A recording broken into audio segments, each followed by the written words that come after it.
కన్నతల్లి కర్కసత్వం మరో బాలుణ్ణి ముళ్ళ పొదల పాలు చేసింది.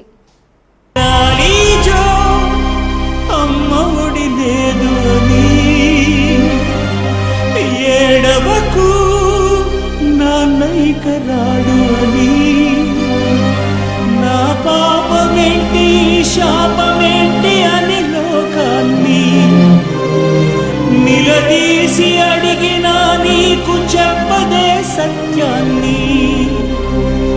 నీ ఘోష నీ శోష నిని పిలిచిన బోధ పడుతుంద, నీలాంటి కర్ణులకి భూమి మీద అసలు కొరతుంటుంద. లాలీజో అమ్మ ఒడి లేదు అని, ఏడవకు నాన్నైక రాడు అని. ఏమాత్రం కనికరం లేని ఓ కఠినాత్మురాలు 9 నెలలు మోసాననే మాతృత్వాన్ని కూడా మంటగలిపేలా కళ్ళు కూడా తెరవని పసికందును అడవుల్లో విసిరేసి పేగుబంధాన్ని తెంచుకుంది. కళ్ళు తెరిచి లోకం చూసి నాకేంటి పరిస్థితి అంటూ గుక్కపెట్టి ఏడుస్తున్న ఆ పసివాడి శాపం ఈ సమాజానికి తగులుతుంది. వయస్సు పెరిగే కొద్దీ వాడి గుండె కసితో రగలక మానదు. అగాధమే పునాదిగా, అమానుషమే భవితగా బతకబోయే ఇలాంటి జీవులకు టైంపాస్ ప్రేమలతో, కళ్ళు లేని కామంతో ప్రాణం పోయకండి. అమ్మా అమ్మా నీ పసివాణమ్మ, నువ్వే లేక వసివాడానమ్మ.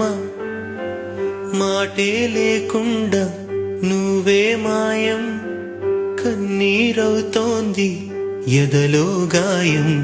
అయ్యో వెళ్ళిపోయావే నన్ను దిలేసి, ఎటుపోయావే అమ్మా, ఇకపైనే వినగలనా నీలాలి పాట.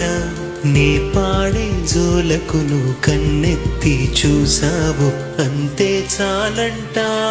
అమ్మా అమ్మా నీ పసివాణమ్మ, నువ్వే లేక వసివాడానమ్మా. ఈ పసివాడి ప్రతి కన్నీటి చుక్క రేపటి సమాజాన్ని కాల్చకముందే కళ్ళు తెరవండి. స్వార్థం వీడండి. ప్రేమకు అర్థం బాధ్యత, కామానికి లక్ష్యం జాగ్రత్త. మంచిని ప్రేమించండి, మానవతను ప్రేమించండి, బాధ్యతను ప్రేమించండి, బంధాన్ని సంతానాన్ని ప్రేమించండి, సంతోషాన్ని ప్రేమించండి. కానీ ఇలా మానవ జాతికి మచ్చ తెచ్చే విధంగా క్రూరత్వం చూపించకండి. గిద్దలూరు ఘాట్లోని సర్వనరసింహస్వామి ఆలయ సమీపంలో ముళ్ల పొదల్లో చీమల మధ్య రోధిస్తున్న పసికందును చూసిన స్థానికులు ఆ బాలుణ్ణి అక్కున చేర్చుకొని ఐసిడిఎస్ అధికారుల వద్దకు చేర్చారు. మేము అక్కడే సర్వకు పోయే దారిలోనే మా ఇల్లు సార్. అక్కడ సర్వ దగ్గర కొంచెం దూరంలో చెట్లల్లో ఒక గుంటలాగా ఉంటే గుంటలో పడేసిపోయినారు ఈ బాబును. అప్పటికే ఎంతసేపు అయిందో ఏమో తెలియదు, చీమలంతా పట్టినాయంట సార్.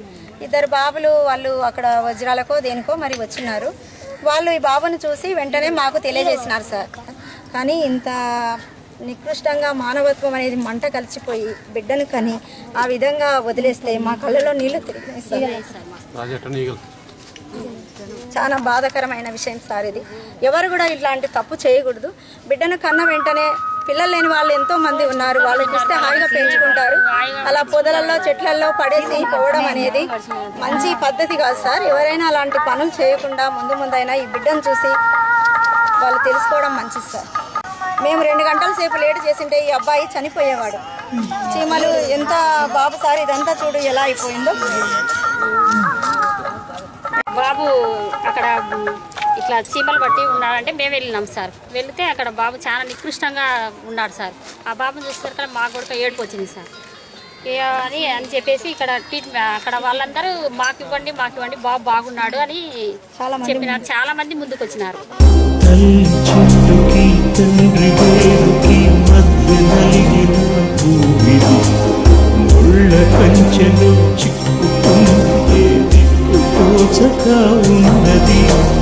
కోరికతో కొవ్వెక్కి తొందరపాటు చెయ్యకి, ప్రతిఫలమే ఇది అంటూ రుజువే చూపిన నిజమిది. లెక్కెక్కి ఏడ్చిన తిరిగినారు లేని వాళ్ళు.